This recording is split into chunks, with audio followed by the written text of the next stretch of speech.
Bible में 4 पुस्तकें हैं जो यीशु की प्राचीन जीवनियाँ हैं: मत्ती, मरकुस, लूका और यूहन्ना रचित सुसमाचार। वैसे तो यीशु से संबंधित कहानियों और उसकी शिक्षा से बहुत लोग परिचित हैं, परंतु यदि हम इन पुस्तकों को आरंभ से अंत तक पढ़े तो ये हमें इससे बढ़कर भी कुछ उपलब्ध कराती है और हम देख सकते हैं कि कैसे ये यीशु की कथा को बाइबल की संपूर्ण कहानी से जोड़ती है।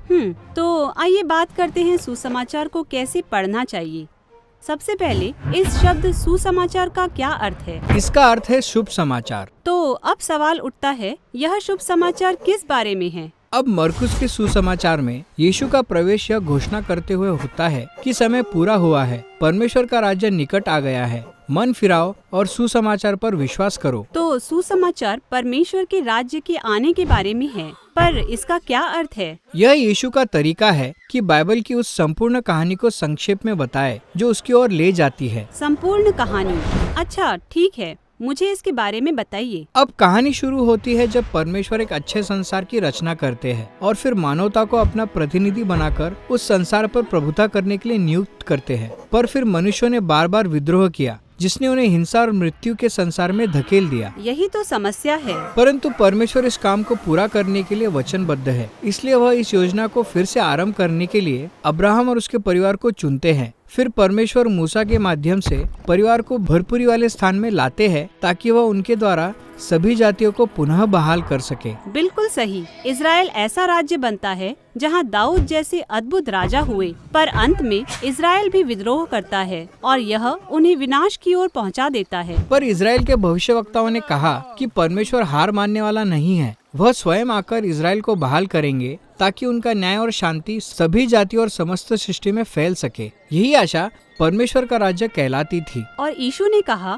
कि वह इसे ही इज़राइल में ला रहा है। हाँ, यीशु का सुसमाचार परमेश्वर के राज्य यानी उस नई सृष्टि से संबंधित है जो आकर मनुष्य को उस भूमिका में फिर से बहाल करेगी जहाँ वह परमेश्वर का सहभागी होकर संसार पर प्रभुता करेगा। इसीलिए सुसमाचार में यीशु के ढेर सारे वृत्तांत हैं, जिनमें यीशु लोगों को गरीबों के प्रति उदारता, क्षमा और अपने शत्रुओं से प्रेम रखने जैसी शिक्षाएं देने के साथ साथ उन्हें मृत्यु और बीमारी से छुटकारा भी देता है। हाँ, वह लोगों को आमंत्रित करता है कि वे परमेश्वर के नए संसार में जिएं। बिल्कुल। तो सुसमाचार का एक प्रमुख लक्ष्य यह दिखाना है कि कैसे यीशु बाइबल की संपूर्ण कहानी को उसके पूरे होने की ओर ले जा रहा है। इसलिए सुसमाचार के लेखक यीशु की कहानी बताते समय इब्रानी धर्मशास्त्रों का बार बार हवाला देते हैं। हाँ, जैसे जब यीशु का जन्म बेथलेहम में हुआ तो मत्ती हमें याद दिलाता है कि मीका भविष्यवक्ता ने इसकी भविष्यवाणी पहले से ही कर दी थी और वह सीधे सीधे मीका की पुस्तक से हवाला देता है। हाँ, इस तरह के हवाले तो सामान्य रूप से कई बार मिलते हैं, पर अनेक बार सुसमाचार के लेखक आपको बिना बताए हुए बाइबल के वाक्यांशों को अपने वृत्तांत में पिरो देते हैं ताकि आप उन्हें स्वयं ढूंढ सके। जैसे यीशु के बपतिस्मा के समय परमेश्वर ने आकाश से यह घोषणा की, तू मेरा प्रिय पुत्र है, तुझसे मैं प्रसन्न हूँ। आप यदि थोड़ी खोज करें तो देखेंगे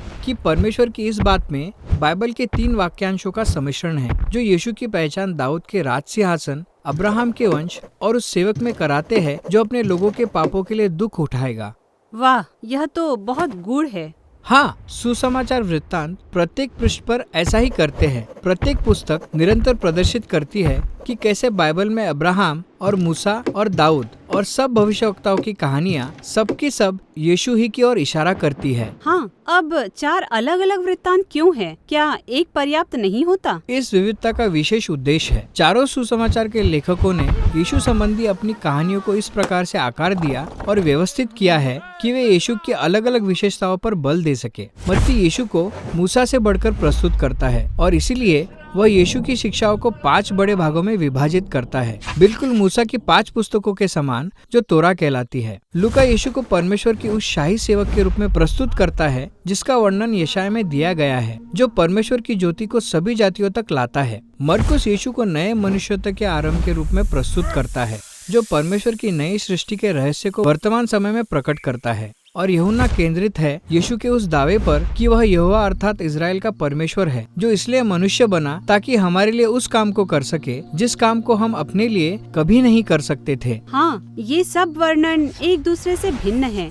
परंतु सब एक ही बुनियादी कहानी बता रहे हैं। गलील के क्षेत्र का एक व्यक्ति है जो इस सुसमाचार की शिक्षा देता है, पर जिसे अंत में अपराधी के समान क्रूस पर चढ़ा दिया जाता है। हाँ, सभी 4 सुसमाचार की पुस्तकें दिखाती है कि कैसे यीशु के द्वारा लाया गया परमेश्वर का राज्य उसे क्रूस तक ले जाता है, जहाँ वह परमेश्वर के नए संसार के राजा के रूप में स्थापित हुआ। उसे एक बागा, मुकुट और राजदंड दिया गया। हाँ, और जब यीशु मनुष्य जाति के विद्रोह के परिणाम को भुगत रहा था, तो उसने दर्शाया कि परमेश्वर के राज्य की सामर्थ उसके प्रेम और आत्म बलिदान के द्वारा आती है, और जब उसे मृतकों में से जिलाया गया तो हम उसमें नई सृष्टि का उदय होते हुए देखते हैं। तो सुसमाचार के लेखक केवल यह नहीं चाहते कि उनके पाठक परमेश्वर के राज्य के सुसमाचार को बस जाने, पर वे चाहते हैं कि हम उसका हिस्सा भी बन सके। हाँ, सुसमाचार की रचना इस प्रकार से की गई है कि हमें यीशु पर भरोसा रखने और उसके पीछे चलने को प्रेरित करे, ताकि हम उस नई सृष्टि में सहभागी हो सके